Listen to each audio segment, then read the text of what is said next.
জয় জয় শ্রীরাধে সকল ভক্তবৃন্দগণ, আমরা চলে এসেছি সমুদ্রের কূলে এবং আজকে আমরা একটি সুন্দর প্রশ্ন নিয়ে চলে এসেছি।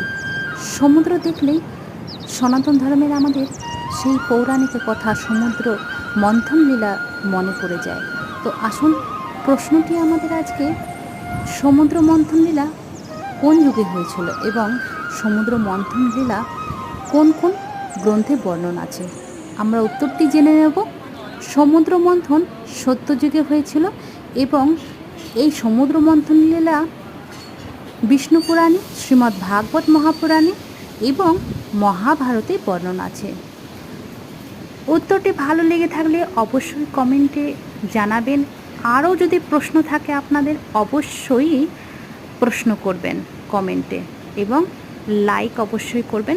রাধে রাধে সকল বৃন্দগণ। আগামী প্রশ্নের